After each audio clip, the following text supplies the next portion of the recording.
Voilà,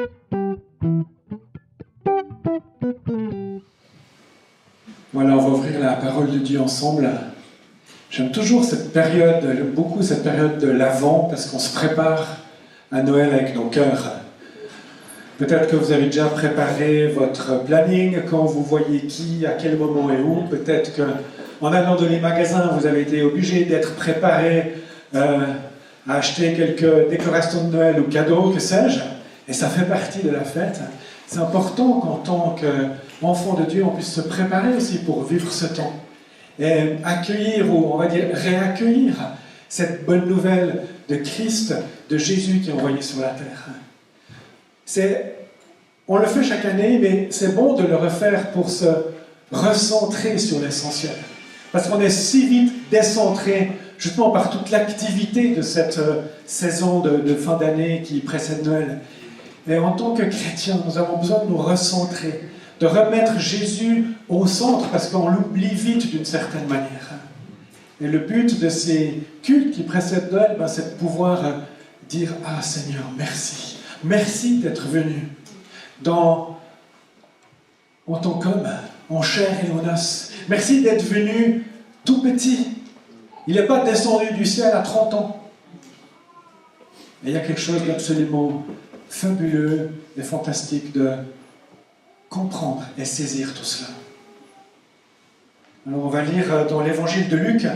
Je vais vous lire quelques versets à partir du chapitre 1 et au verset 39. Seigneur, nous nous attendons à toi. Merci parce que nous pouvons ouvrir la Bible ce matin. Aide-nous à la lire, à la comprendre. Donne-nous des yeux pour voir, des oreilles pour entendre, des cœurs pour saisir ton cœur, ta voix. Parce que c'est toi qui conduis l'Église et qui conduis chacun de nous. C'est toi qui continues d'appeler à toi. Alors merci Seigneur pour ce que tu fais. Merci de nous conduire ce matin dans ce temps d'écoute de ta parole. Amen. Luc 1, verset 39. Cela vient juste après que Marie ait reçu cette parole que nous avons lue au tout début du culte, où l'ange lui annonce qu'elle sera enceinte d'un fils à qui elle donnera le nom de Jésus. À la même époque, Marie s'empressa de se rendre dans une ville de la région montagneuse de Juda. Elle entra dans la maison de Zacharie et salua Élisabeth. Dès qu'Élisabeth entendit la salutation de Marie, son enfant remua brusquement en elle. Elle fut remplie du Saint-Esprit. Elle s'écria d'une voix forte, « Tu es bénie parmi les femmes, et l'enfant que tu portes est béni. Comment m'est-il accordé que la mère de mon Seigneur vienne vers moi? En effet, dès que j'ai entendu ta salutation, l'enfant a tressailli de joie en moi. Heureuse celle qui a cru, parce que celui qui lui a été dit, heureuse celle qui a cru, parce que ce qui lui a été dit de la part du Seigneur s'accomplira. » Amen. L'enfant a tressailli de joie dans ses entrailles. L'enfant, c'est Jean-Baptiste, qui est le fils d'Élisabeth et de Zacharie. Et il a perçu par l'Esprit que quelque chose d'important se passait, alors qu'un autre enfant encore en gestation arrivait avec Marie. Marie vient de recevoir une nouvelle époustouflante qui a dû la retourner complètement, qu'elle va être enceinte par l'action de l'Esprit de Dieu et que l'enfant à qui elle donnera naissance s'appellera Jésus. Ça a dû tellement la bouleverser.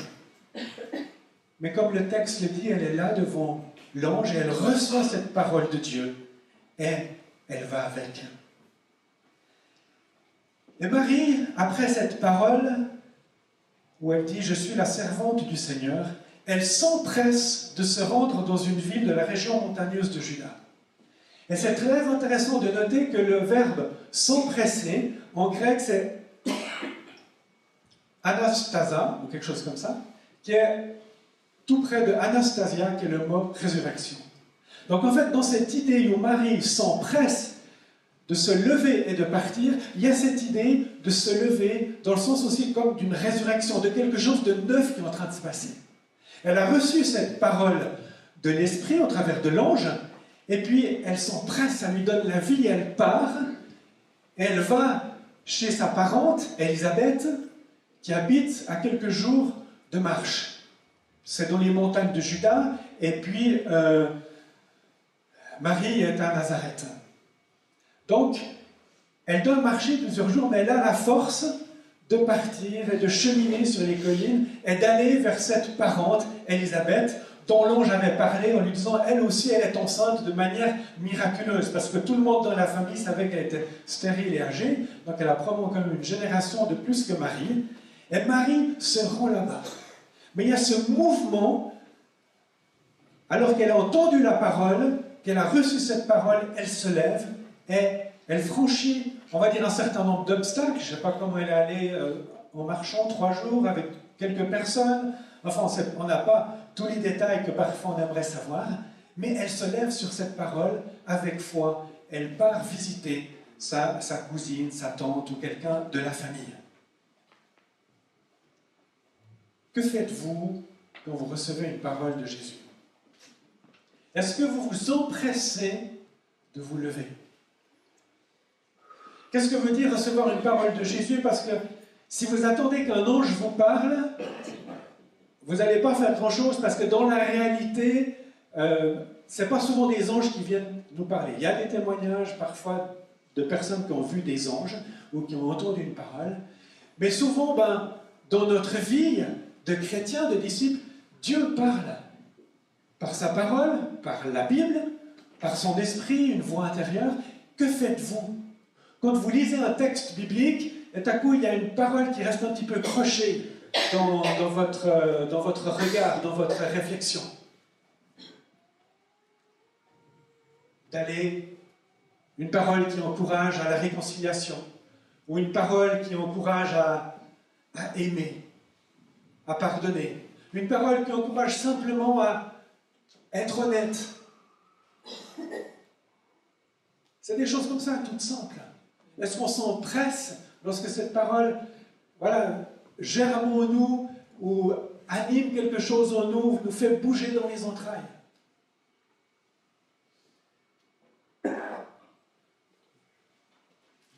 Ça a l'air très sérieux là, mais il y a des belles choses qui se passent. Et parfois, ce n'est pas forcément une parole que vous lisez dans la Bible, un verset, mais ça peut être quelque chose de l'esprit qui fait écho à un texte de la Bible ou pas, mais vous sentez que Dieu est en train de vous dire quelque chose par son esprit. Comment est-ce que vous accueillez et que vous avancez avec ça?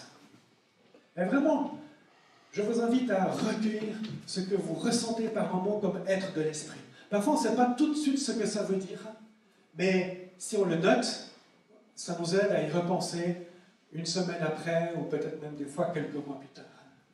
Puis des fois, c'est des choses que l'Esprit nous dit qui sont, disons, à vivre peut-être tout de suite. Le Seigneur me pousse à donner 20 francs ou 50 francs à quelqu'un qui est dans le besoin. Ou le Seigneur, j'ai cette pensée, mais il faut que j'appelle tel et tel, et lui demander comment il va. Et des fois, ça semble tout simple, mais un appel, on écoute la personne.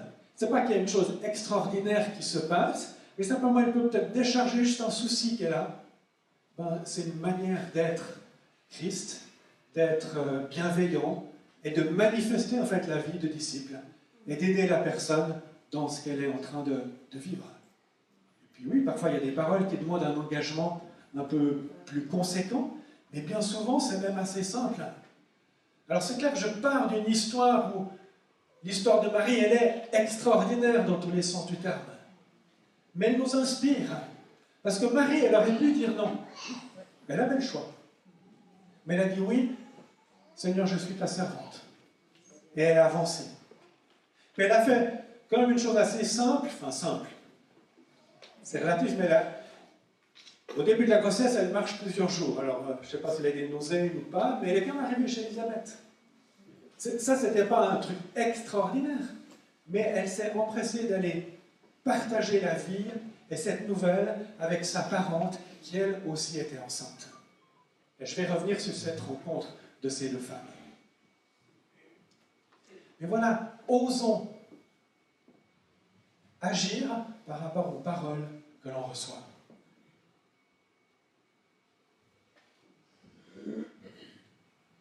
Dans tout ce cheminement qui m'a accompagné cette dernière année pour finalement vous partager que le chemin du ministère va évoluer pour moi à partir de l'année prochaine, il y a eu plusieurs étapes, plusieurs éléments qui se sont passés, j'avais envie d'en partager un. Lorsque j'ai mis sur pied le cours pour couple ce printemps, j'étais très reconnaissant de voir que de nombreux couples ont répondu, et finalement 8 couples étaient là pour toutes ces soirées.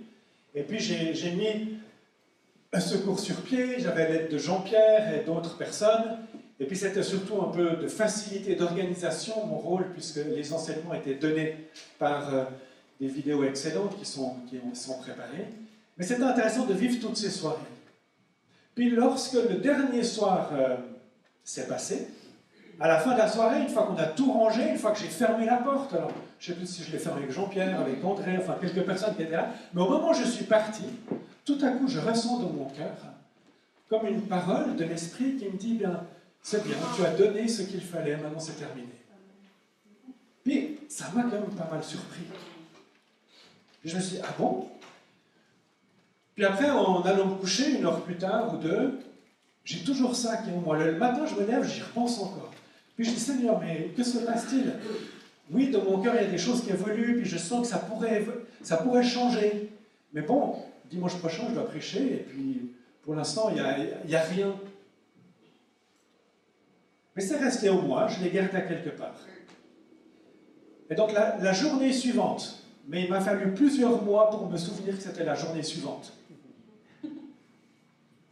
Donc la journée suivante, je vais à Yverdon, où il y a une rencontre pour les 100 ans de la Ligue pour la lecture de la Bible. C'était une rencontre pour tous les pasteurs, leaders de Suisse-Romande, on était plus d'une centaine là-bas.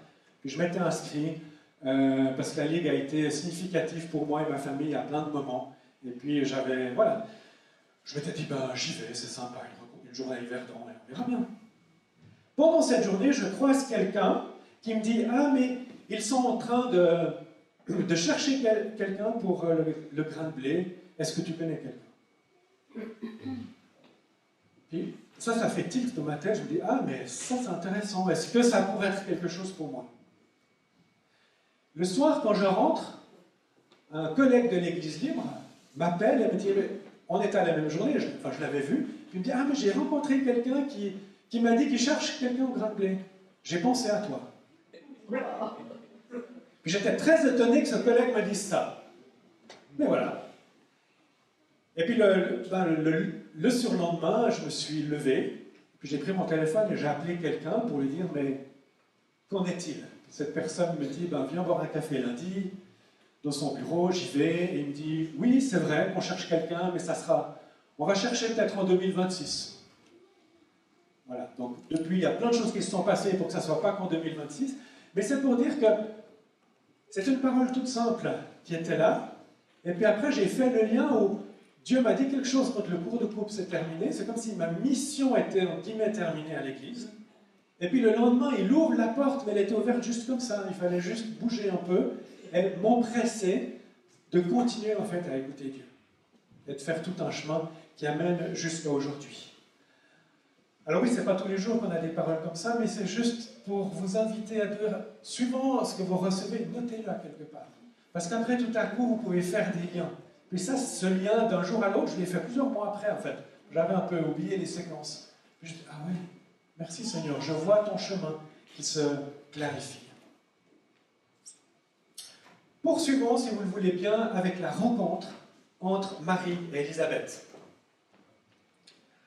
Ces deux femmes, enfin tout à coup Élisabeth entend la voix de Marie, ça devait être une grande surprise, parce qu'elle n'avait pas pu envoyer le WhatsApp qu'elle arrivait, donc tout à coup elle est là, elle n'a pas de courrier non plus, et puis je ne sais pas comment elle se salue, et Élisabeth tressaille, non seulement de surprise, mais dans tout son être, avec son enfant qui bouge à l'intérieur, et elle sent que c'est un élan de joie, et elle salue Marie en disant « Tu es bénie parmi les femmes, et l'enfant que tu portes est béni ».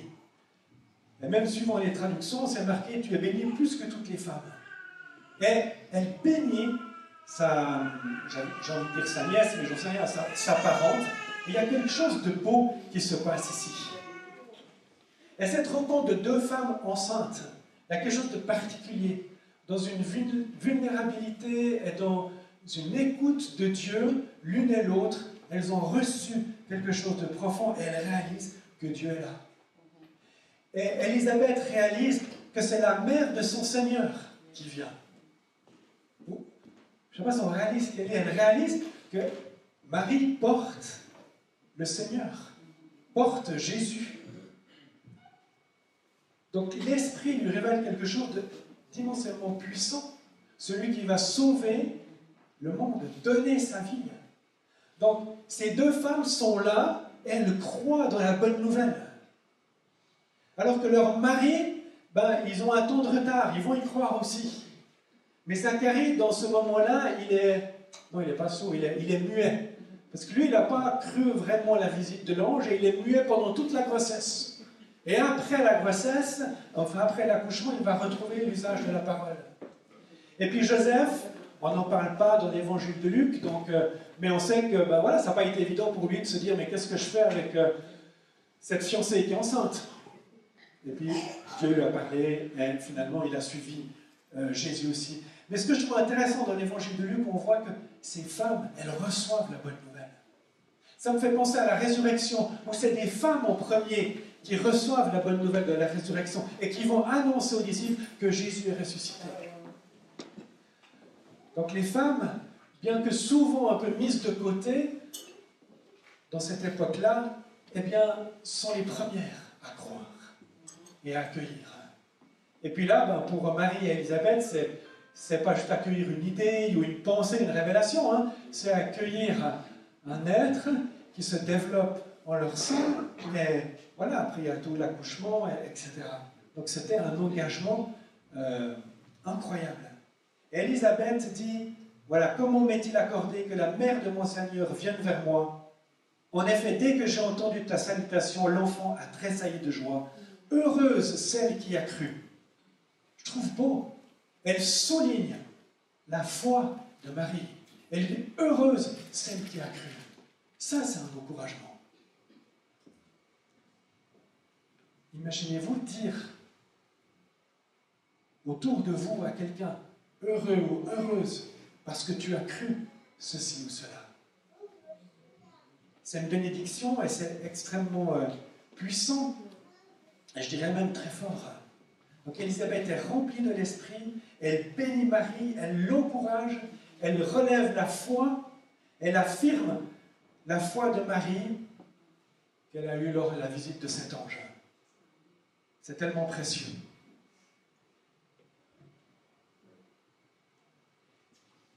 Est-ce que vous aimez bénir? Bien sûr, vous n'allez pas dire non, mais est-ce qu'on a la disponibilité pour bénir autour de nous? On aimerait, mais on n'a pas toujours. Mais bénir, c'est quoi? C'est dire du bien. C'est parler bien en s'adressant à l'autre. C'est l'encourager, c'est le soutenir. La bénédiction signifie aussi fécondité. Quelque chose de bon que l'on croit pour l'autre. Quelque chose qui met en mouvement. J'aime bien cette citation d'Anselm Grün, qui est un moine bénédictin, qui a 80 ans aujourd'hui, et qui a beaucoup écrit et qui dit, en parlant de ce texte, Élisabeth bénit le fruit déposé dans le corps de Marie, l'enfant dont Dieu lui a fait don.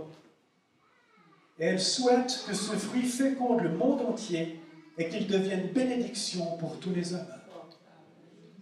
Par la puissance de l'Esprit, la révélation de l'Esprit, Élisabeth saisit ce qui se passe et elle bénit Marie avec tout ce qu'elle porte en elle.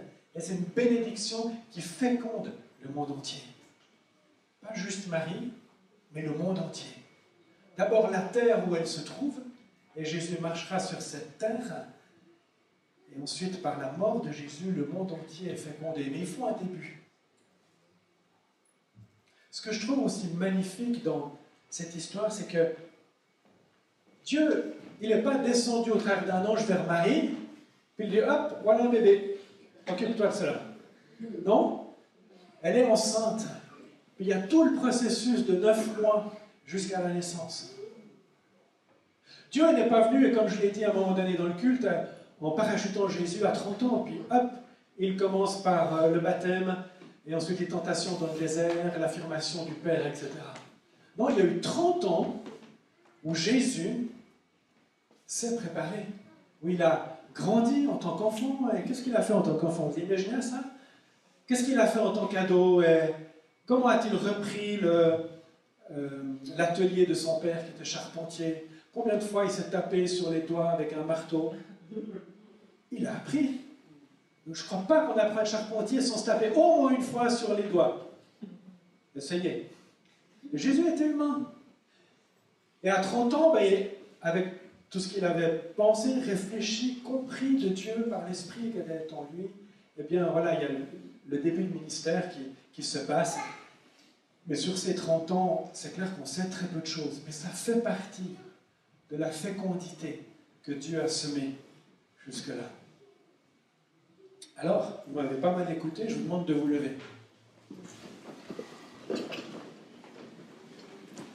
Comme ça, vous êtes un peu plus mobile. Et ce que j'ai envie de vous demander, c'est que vous alliez bénir une personne et que vous receviez une bénédiction. Et bénir, ce n'est pas très compliqué. Parce que ça peut être simplement, bien écoute, je te bénis dans la suite de cette journée. Ou je demande, je prie que la paix dans ton cœur le soit pendant tout ce mois de décembre qui s'ouvre demain. Je te bénis avec ta famille pour Noël. Enfin, voyez, laissez-vous inspirer et donnez une bénédiction simple par l'esprit à une personne qui peut être soit à côté de vous, soit de l'autre côté de la salle. Puis juste qu'on se bénisse comme ça et qu'on exerce la puissance de l'esprit au travers de nos paroles encourageantes. Allez-y.